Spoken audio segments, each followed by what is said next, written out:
नस्यकरम। ठीक, पीछे हमारा बाकी सारा ही हो गया, ये हमारा लास्ट है पंचकर्मा में नस्यकरम। ओके, तो सबसे पहले क्या है इसमें याद रखना है, नस्य क्या होता है, जो नाक के द्वारा जो औषधियां दी जाती हैं, चाहे वो चूर्ण फॉर्म में हो, चाहे वो रस के फॉर्म में हो, ठीक है, धूम की फॉर्म में हो। तो द्वारम ही शीर्षो नासा, द्वार एक आता है नासा ही शीर्षो द्वारम, और एक है द्वारम ही शीर्षो नासा। तो ये श्लोक ये इतना ही पूछेगा कि ये कोटेशन किसकी है। तो ये कोटेशन किसकी है, चरक जी की। और जिन्होंने सीधा सीधा बोला है नासा ही शीर्षो द्वारम, उन्होंने नाक वर्ड पहले यूज कर दिया है, नासा ही शीर्षो द्वारम, ये किसकी है, भागवत जी की। पहला क्वेश्चन क्या बना, द्वारम ही शीर्षो नासा। अब ये कैसे याद रखेंगे कौन सा चरक है कौन सा भागवत का है। अब चरक जो है वो भागवत जी से पुराने थे। अब जो नए लोग हैं भागवत जी को नए लोग मानते हैं, उनको सीधा सीधा ही पसंद है, वो ज्यादा उलझन में नहीं पड़ते हैं, वो ज्यादा मेहनत करने में विश्वास नहीं रखते। तो भागवत नए लोगों का श्लोक जो है वो सीधा सीधा है, नासा ही शीर्ष द्वारम। और जो पुराने लोग हैं उन्होंने थोड़ा डीप करके श्लोक बोला है उल्टे तरीके से, द्वारम ही शीर्षो नासा। ओके, अब नेक्स्ट, नस्य के भेद। चरक ने कितने माने हैं, 5। सुश्रुत के कितने हैं, 2। इसके आगे सब डिवीजन भी है। फिर देखो, क्वेश्चन जो है वो सिंपल सिंपल ही आते हैं, ऐसा नहीं है कि ज्यादा डीप आएंगे। तो क्वेश्चन में ऐसा आएगा, सुश्रुत ने कितने भेद मान लिए नस्य के। तो मैं आप लोगों को जैसे ग्रुप में भेजती रहती हूँ, कभी लगा कि क्वेश्चन आया है, ये हो सकता है क्वेश्चन को घुमा के वो दे दें कि 2 भेद किसने माने हैं, इससे कौन कौन सी ये 2 भेद जो हैं वो उनका नाम लिख देगा स्पेसिफिक, कौन कौन से किसने माने हैं। तो ये एग्जैक्ट पता होना चाहिए, क्योंकि थ्योरी पॉइंट ऑफ व्यू में फिर चल जाएगा, भीड़ में ना दिखे एग्जामिनर को। पर जब 4 ऑप्शन होंगी तो 2 का जो है वो 2.5 भी आंसर नहीं लगता है वहां पे। अगर 2 है तो 2 ही आंसर लगेगा, 3 है तो 3 ही आंसर लगेगा। इस पे ध्यान रखना। ओके, तो चरक के कितने हैं, 5। सुश्रुत के कितने हैं, 2। भागवत के कितने हैं, 3। और षाढ़ंगर जी के और काश्यप जी के कितने हैं, 2। ओके, षाढ़ंगर जी और काश्यप जी के कितने हैं, 2। अब जो काश्यप जी हैं उन्होंने 2 कौन कौन से माने हैं, काश्यप जी ने 2 कौन कौन से माने हैं, ब्रीहण और कर्षण। ब्रीहण और कर्षण।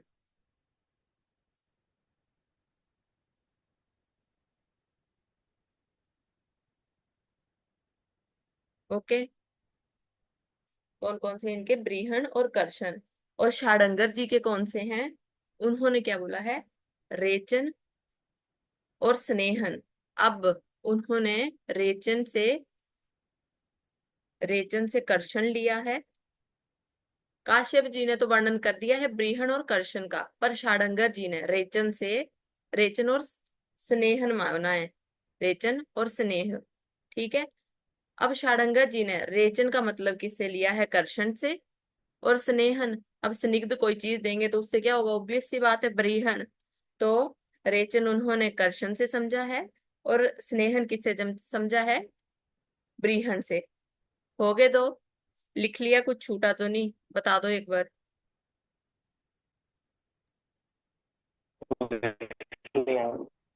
क्या कह रहे हो, सारंग जिन रेचन और रेचन और लिख लिया कर्षण, मैम। ये लिखा है ना, रेचन और कर्षण। ये किसका है, काश्यप जी का। अब यस मैम। षाढ़ंगर जी ने सेम ही है, रेचन और कर्षण माना है इन्होंने भी। बस ये बताया मैंने इसमें एक्स्ट्रा कि रेचन से कर्षण लिया है उन्होंने, और जो स्नेहन है उससे क्या लिया है, ब्रीहण। ओके, वैसे भेद पूछे षाढ़ंगर के तो यस मैम। स्नेहन और रेचन ही है। ओके, उसके बाद है हमारा, अब ये जो लिखे हैं भेद, ये किसके हैं, हमारे चरक जी के।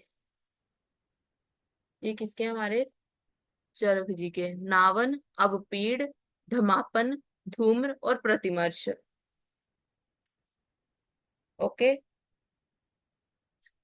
तो औषध नावन सबसे पहले। औषध सिद्ध स्नेह में कपास पिच्चू को डुबोकर नाक में बिंदु डालना, नाक में क्या है, बूंद डालना। किसी जो कपड़ा है उसको क्या किया हमने, डुबोया, और उसको क्या है फिर उससे जो है वो बूंद बूंद करके नाक में डाला, उसको कहते हैं हम नावन। ये तो लिखने पॉइंट ऑफ व्यू से आ गया। अब क्वेश्चन कहाँ बनता है, इस नावन और अब पीड़ पे। नावन में तो ये आ गया कि औषधि स्नेह का यूज हुआ है, अब पीड़ में क्या है, कल का यूज हुआ है। अब इनके भेद पे क्वेश्चन बनता है कि स्नेहन और शोधन किसके भेद हैं, और स्तंभन और शोधन किसके भेद हैं। शोधन शोधन तो दोनों ने ही क्या है, कॉमन माना है।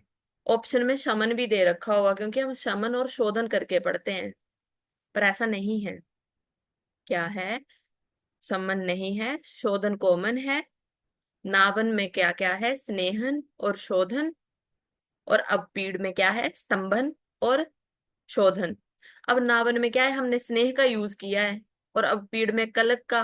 तो कलक क्या है, सॉलिड रूप में होगा, मतलब स्तंभन, ऐसे याद रख लेना। और नावन क्या है, स्नेह का यूज किया है, तो मतलब इसके भेद में भी क्या आ जाएगा हमारा, स्नेहन। तो स्नेहन और शोधन किसके टाइप्स हैं हमारे, नावन के। ठीक है। और अपीड़ के क्या है, स्तंभन और शोधन। साइड में लिख लेना कि शमन लिख के क्रॉस लगा देना कि समन और शोधन नहीं है, स्नेहन और शोधन है, और स्तंभन और शोधन है। ओके। उसके बाद है धमापन। अब क्वेश्चन बनता है कि इसमें जो है वो नली कितने अंगुल की, कितनी लंबी नली का उपयोग करते हैं। तो 6 अंगुल नली का, 6 अंगुल लंबी नली का। और भागवत जी ने क्या बोला है, 6 से 8, 6 भी हो सकता ही है और 8 भी हो सकती है। तो चरक जी ने क्या बोला है, धमापन के लिए हमने 6 अंगुल लंबी नली का उपयोग करना है।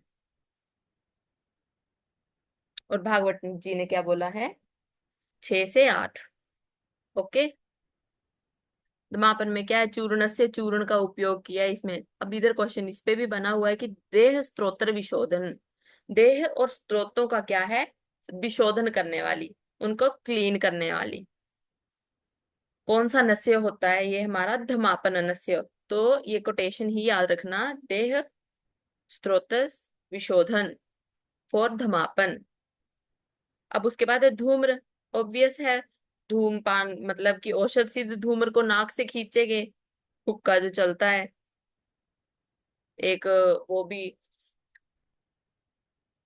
जिसको लेते हैं नाक के फॉर्म से, नाक से फिर धुआं निकालते हैं। वर्ड नहीं मुझे याद आ रहा, पता ही होगा आपको भी, बार्स में चलता है कॉमनली। ओके। तो धूम्र क्या है, औषध सिद्ध धूम्र को नाक से खींचा जाता है। अब इसके कितने टाइप्स हैं, प्रायोगिक, स्नेहिक और विरेचिक। तो धूम्र के अंदर भी सब टाइप्स हैं, कौन कौन से, जो हम धूमपान भी, अभी आपने नहीं किया होगा ना, मैंने दूसरे वालों को कराया था, BSP। ये धूमपान के भेद होते हैं, चरक ने 3 माने हैं, सुश्रुत ने 5, षाडंगर ने 6। ठीक है।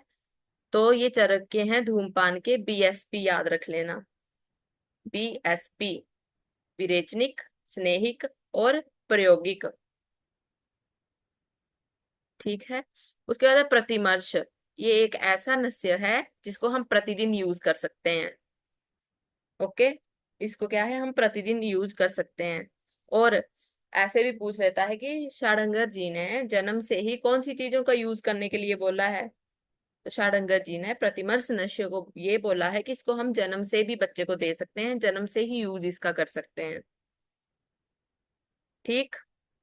बाकी नस्य नहीं, ओनली प्रतिमर्श।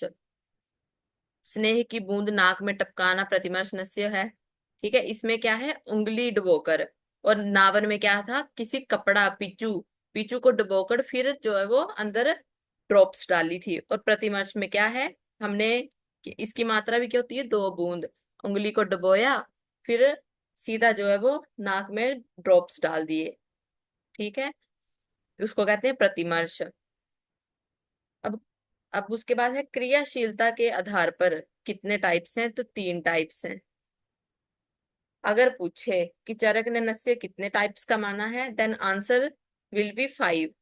अगर उसने जोड़ दिया कि क्रियाशीलता के आधार पर, क्रिया के आधार पर कितने माने हैं, देन हमारा लगेगा 3। रेचन, तर्पण और शमन। अब इधर से क्वेश्चन बनेगा ही बनेगा, इधर से क्वेश्चन 100% है कि बनना ही बनना है। तो ध्यान रखना, क्रियाशीलता के आधार पे कितने हैं, 3। अब पता होना चाहिए रेचन, रेचन मतलब रेचन किस चीज का लेखन करना। अब लेखन द्रव्य हम किस में यूज करते हैं, कफ वाले में। कफ है किसी को तो उसको हम बाहर निकालेंगे, उसका लेखन करेंगे। ठीक है, तो रेचन जो है, रेचन से विरेचन ना समझ लेना इधर कि विरेचन है तो वात रोगों में हम इसको ले लेंगे। रेचन में हम रेचन का यूज करेंगे कफ रोगों में। तर्पण का करेंगे हम वातज रोगों में। और शमन का प्रयोग करेंगे हम वात और पित्त दोनों में। पित्त अकेला किसी में भी नहीं है, रेचन में कफ है, तर्पण में वात है, और शमन में क्या है, वात और पित्त। ठीक है। अब भागवत जी अनुसार 3 जो हमने पढ़े थे, अब इधर है कि कौन कौन से हैं। तो विरेचन, ब्रीहण और शमन। भागवत जी क्या हो गए थे, उनको हो गया था कि मैं भी अब अपने टाइप से बता दूं, वो क्या हो गए थे, विवश हो गए थे। एक होती है ना विवश हो जाना, जागरूकता जागना कि नहीं अब मैं भी टाइप्स दूंगा अपने। तो भागवत जी क्या हो गए थे, विवश हो गए थे, वीवीएस, विवश। मतलब विरेचन, ब्रीहण और शमन। अब इधर नोट करने वाली क्या चीज है, इधर उन्होंने क्या माना है, शमन। और हमने नावन और अपीड़ में क्या माना था, शोधन। वहां पे शमन नहीं था, शमन कहाँ पे है, विवश में। विरेचन, ब्रीहण एंड शमन, ये भागवत जी के क्या हैं, 3 टाइप्स। अब डेफिनेटली एक इनसे भी क्वेश्चन बनेगा ही बनेगा, कि पार्ट ही इंपॉर्टेंट है। फिर अब क्वेश्चन ऐसे आएगा कि हम जो है वो शिरा शूल में, अभिषंद में, गल रोग में, पीनस में, अपस्मार में कौन से नस्य का उपयोग करेंगे। तो इनको रीड कर लेना एक बार, बाकी जो जो याद रखना है। देखो, इसमें जो है वो पीनस याद रखेंगे, कि पीनस में हम गल रोग याद रखेंगे, क्योंकि गल रोग से ये ना समझ लेना कि विरेचन वर्ड यूज हुआ है तो नस्य ही ना, दे तो ऊपर से रहे हैं उसको, चाहे विरेचन नस्य हो, नव नस्य उसको विरेचन करा रहे हैं तो नीचे से थोड़ी देंगे, नाक से ही देंगे। तो विरेचन नस्य में रीड सब कर लेना। जो मेन है, एक गल रोग, पीनस और शिरः शूल। क्योंकि हम ब्रीहण नस्य में पढ़ेंगे वातज शिराशूल, तो शिराशूल अलग से आएगा और वातज शिराशूल जो है वो अलग से पूछेगा। डन। तो नॉर्मल जो शिराशूल है उसमें हम कौन सा नस्य देंगे, विरेचन नस्य देंगे। ठीक है। और इसमें क्या रह गया, एक अभिसंध रह गया और अपस्मार रह गया। तो अब पीनस है, किसी को नाक से जो है वो बार बार पानी निकल रहा है, तो ऐसे मान लेना नाक से पानी निकल रहा है, इतना जुकाम किसी को ज्यादा हो जाए तो उसकी आंखों से भी पानी निकलने लगता है। ठीक है। जुकाम ज्यादा हो जाए तो हमारा क्या है, गला गला भी खराब होने लगता है। तो पीनस, नाक से पानी इतना ज्यादा निकल गया, इतना जुकाम हो गया कि उसकी आंखों से भी पानी निकल रहा है, तो आंखों से हम इधर क्या ले लेंगे, अभिष्यंद। अभिष्यंद, अभिष्यंद। एंड देन क्या है हमारा, जब गला खराब हुआ तो हमें, सॉरी, जब हमें जुकाम हुआ तो हमारा क्या है, गला भी खराब हो गया। तो गले खराब से क्या जाएगा, हमारा गल रोग। एक सिंगल सा रहा हमें याद करने को, क्या, अपस्मार। ओके। उसके बाद है बृहन नस्य, सबसे पहला हिट क्वेश्चन है सूर्यवर्त। जो सूर्यवर्त कंडीशन है, इसमें हम कौन सा नस्य देते हैं, पता नहीं कितनी बार रिपीट हुआ है ये क्वेश्चन, तो इसमें ध्यान रखना कौन सा नस्य देते हैं हम, बृहन नस्य। बहुत ज्यादा इंपॉर्टेंट क्वेश्चन है, ट्रिपल स्टार कर लेना इसे। एक हमारा ये बात है शिरोशूल हो गया। ठीक है। उसके बाद है स्वर्ग से, नासाशोष और अपबाहुक। अब है हमारा शमन नस्य। समन नस्य क्या है, जो रक्त विकार होते हैं, फोड़े फिंसियां होगी हमारी, वहां पे यूज करेंगे सबसे पहले। नीलिका व्यंग, केश रोग, अक्षी राग, इसमें ज्यादा सीवियर कंडीशंस नहीं दे रखी। कोई रोग नहीं दे रखा। तो शमन में शमनस्य हम किस में करेंगे, ऐसे याद रख लेना कि जिसमें जो है वो कोई रोग नहीं दे रखा है। आगे लिखा भी है कि शमन नस्य से के प्रयोग से पालित्यों से बचा जा सकता है, जिसके जल्दी बाल जो है वो सफेद हो जाते हैं, कलर चेंज हो जाता है। तो जो समन रस्या का प्रयोग करेगा उसमें क्या होगा, पालित्य कंडीशन से वो बच सकता है। देखो ये क्वेश्चन यूपीएससी 1995 में आया भी हुआ है, और एक जो है ये उदयपुर के इंटरनल पेपर में भी रिपीट हुआ है ये क्वेश्चन, ध्यान रखना। अब हमने किस किस के पढ़ लिए, जो टाइप्स में किया था, एक चरक के 5 पढ़ लिए, भागवत के पढ़ लिए। भागवत का इसलिए याद रखना क्योंकि अक्सर लोग जो है वो चरक का, हम नॉर्मली पढ़ते हैं कि हाँ जो चरक ने माना है वो भागवत ने माना है, इसलिए भागवत का थोड़ा बहुत ही करना होता है। तो भागवत पे इतना ध्यान नहीं देते, बट आजकल सब इम्पोर्टेंट है, इसलिए भागवत का याद रखना। षाडंगर काश्यप के मैंने लिखा दिए। अब हम करेंगे सुश्रुत जी के।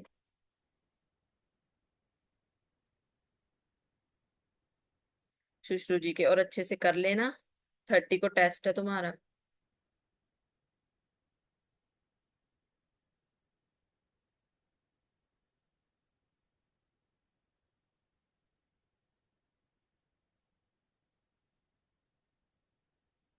सुश्रुत के क्या थे, दो। कौन से, स्नेहन और सिरोविरेचन। इन्होंने 5 भी माने, आगे जा इन्होंने पुनः 5 भेद भी किए हैं। पर फर्स्ट प्रायोरिटी क्या जाएगी हमारी, जैसे चरक की 5 जाएगी, जब तक हमसे क्रियाशीलता के आधार का चरक का ना पूछ ले। क्रियाशीलता का पूछा, देन 3 जाएगी। ओके। और अगर सुश्रुत का पूछा तो 2 जाएगी, कौन सी, स्नेहन और शिरोविरेचन। अब पुनः इसके कितने 5 भेद हैं, नस्य, शिरोविरेचन, प्रतिमर्श, अवपीड़ और प्रधमन। ध्यान रखना जो चरक ने 5 माने हैं, जो सुश्रुत के पुनः 5 हैं, वो सेम नहीं है। सो एक बार इनको देख लेना। ओके। अब उसके बाद है नस्य काल। हम जो है वो साधारण ऋतुओं में नस्य का उपयोग करते हैं। शरद, वसंत और प्रावृट, इनको हम साधारण ऋतुएं कहते हैं। प्रावृट, शरद और वसंत। एक टाइप्स में और लिख लेना कि आचार्य भोज ने, आचार्य भोज ने, भोज,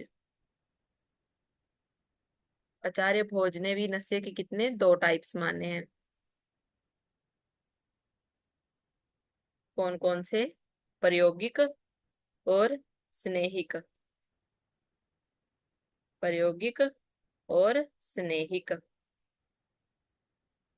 ओके, लिख लिया। भोज के क्या क्या आ गए हमारे, प्रायोगिक और स्नेहिक। और विदेह,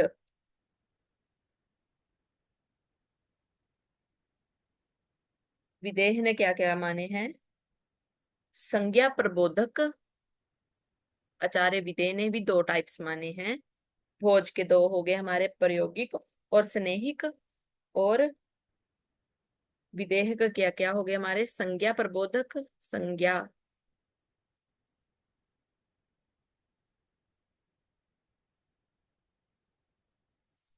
संज्ञा प्रबोधक,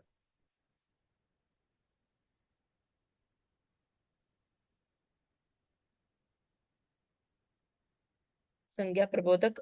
और ये साथ में है, संज्ञा प्रबोधक अलग अलग नहीं। और नेक्स्ट इज स्तंभन।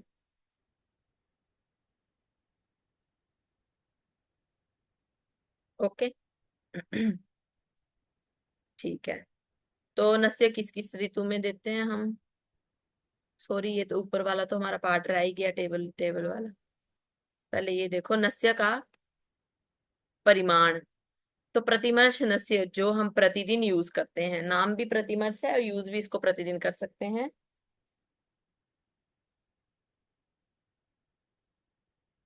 इसकी क्या मात्रा है, 2 बिंदु, इंपॉर्टेंट।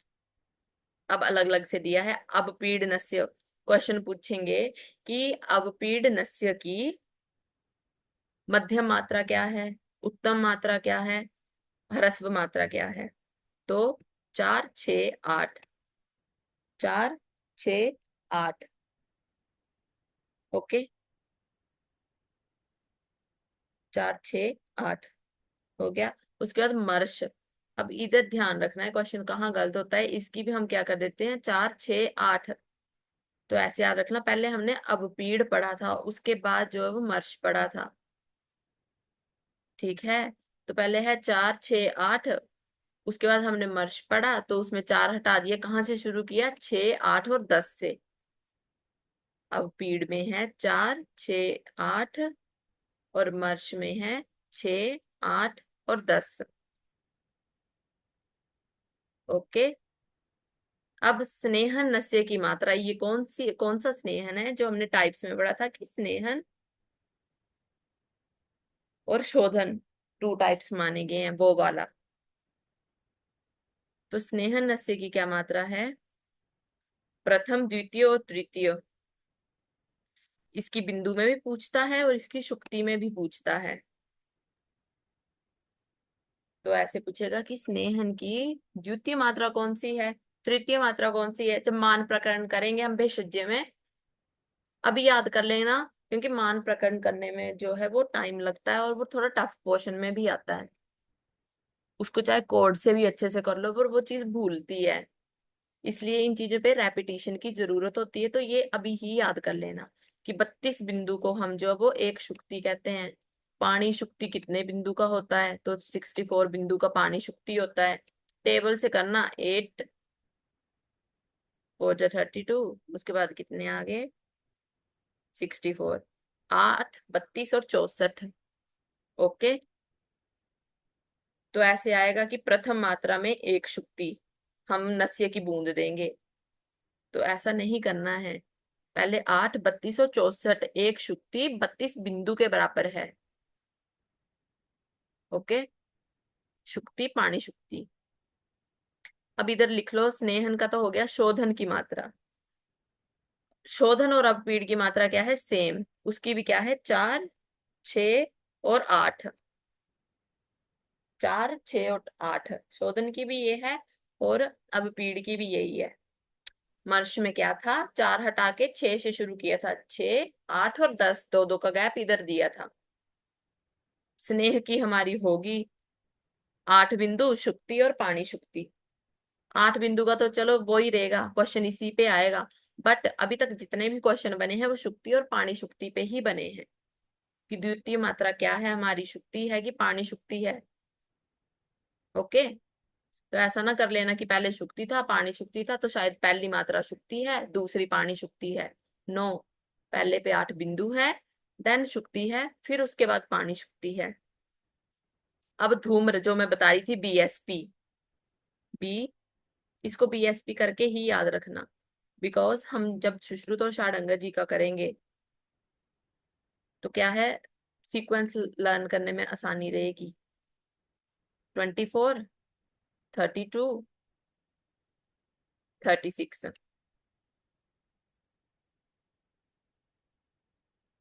ओके, क्या है इसकी, 24 32 एंड 36। ओके, ये है चरक की। अब सुश्रुत के तो 5 भेद हैं। धूम, ये धूम की बात चली है, धूम्र का पढ़ रहे हैं हम, धूम्र का, नस्या का नहीं। नस्या का ही पार्ट जो धूम्र है, उसके आगे टाइप्स हैं ये, बीएसपी। तो जो धूम्र है चरक ने तो वो 3 माने हैं, धूमपान, ठीक है। सुश्रुत ने कितने माने हैं, 5। इधर ही लिख लो, लिखा देती हूँ इधर ही, बाद में भी करेंगे ही। सुश्रुत ने कितने माने हैं, 5। कौन कौन से, बीएसपी प्लस कासघन धूमपान और वामक धूमपान। बीएसपी प्लस कासघन और वामक धूमपान। ओके। तो बीएसपी में क्या रहेगा, 24 32, जो पी है प्रायोगिक वो चेंज हो जाएगा। ठीक है। तो सुश्रुत को क्या कहते हैं हम, आचार्य सुश्रुत को सर्जन भी कहते हैं। तो सर्जन जो है वो ज्यादा चीजों का प्रयोग करेगा सर्जरी के लिए, काय चिकित्सा वाले जो चरक हैं उनको इतनी जरूरत नहीं पड़ती, तो सुश्रुत ने जो प्रायोगिक है वो चेंज कर दिया है। तो सुश्रुत का क्या है, 24, 32 और 48। 24, 32 और 48। ओके। और फिर बचा हमारा कौन सा, कासघन और वामक, जो सुश्रुत के एक्स्ट्रा हैं। धूम पान के भेद, कासघन और वामक, उनका प्रमाण क्या है, 16 और 16, दोनों का क्या है, 16, 16। लिख लिया। सुश्रुत का क्या है, बीएसपी प्लस वामक और कासघन, उसमें क्या है प्रमाण इनका, बी एस तो सेम रहेगा, पी प्रायोगिक चेंज हो जाएगा, प्रायोगिक में क्या, 48 प्रमाण इसका। ठीक है। और जो कासघन, कासघन और वामक जो हैं, उन दोनों का क्या प्रमाण है, 16। कासघन, कुछ कह रहे हो।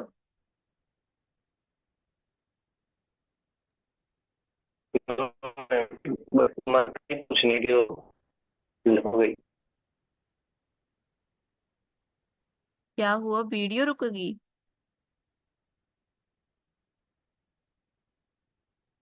मात्रा पूछो, आपने रिपीट कर दी तो हो गई।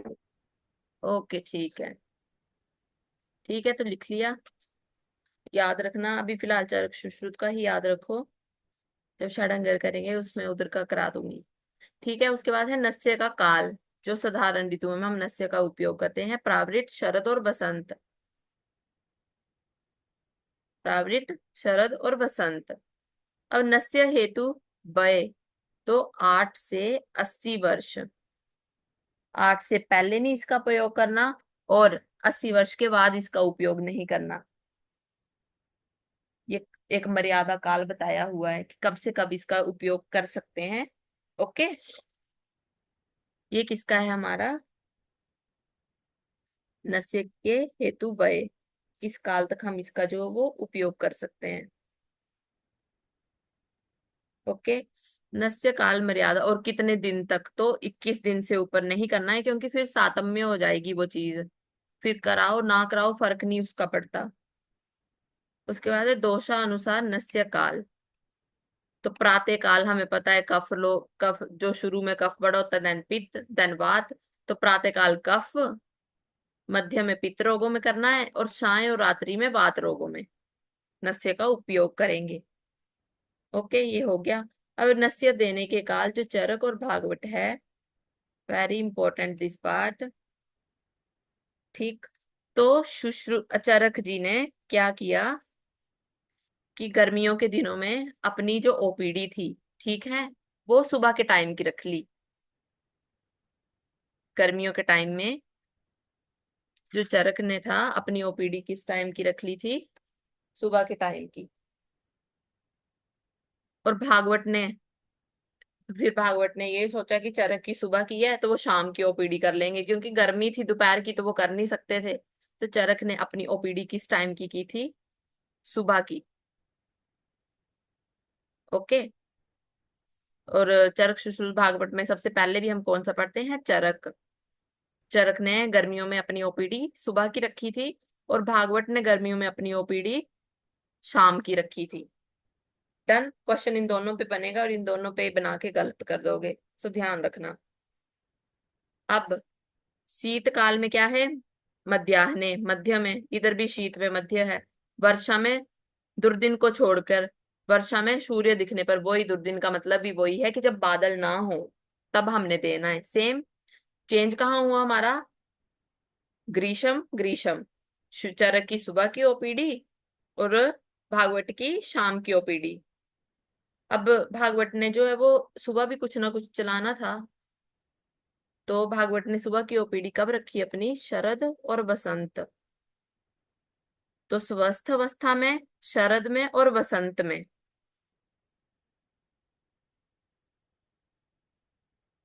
कब रख ली, पूर्वाहन में। तो सिर्फ क्या याद रखना है, ग्रीष्म का याद हो गया होगा कि गर्मियों में चरक की सुबह और भागवत की शाम को। याद एक चीज रखो कि भागवत ने फिर सुबह भी कुछ ना कुछ किया होगा, बेले तो बैठे नहीं होंगे। तो शरद वसंत और जो स्वस्थ पुरुष हैं, ठीक है, उनमें क्या है, पूर्वाहन में नस्य काल, नस्य जो है वो कराने को बोला है। ओके। अब है प्रतिमर्ष नस्य के काल कितने हैं हमारे, 14। ये किसके हैं, सुश्रुत जी के।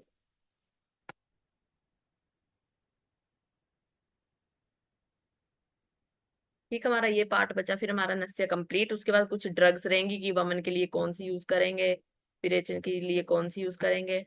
तन पंचकर्मा पोषण हमारा क्या खत्म।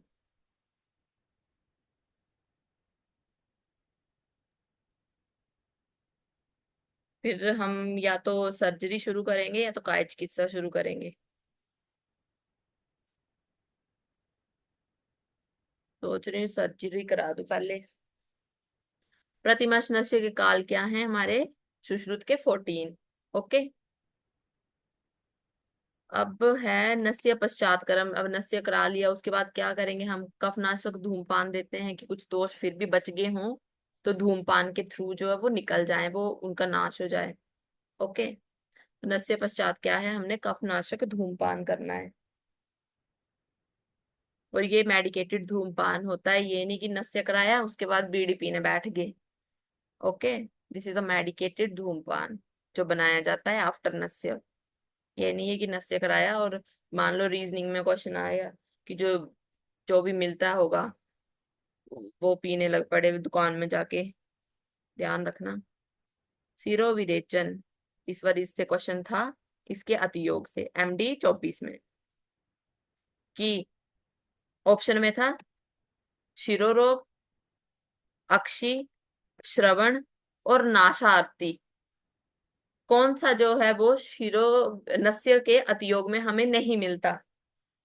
तो शिरो भी है, अक्षी भी है, और श्रवण, कर्ण अर्थी, कानों में दर्द, शिरोअर्थी, अक्षी, शंख।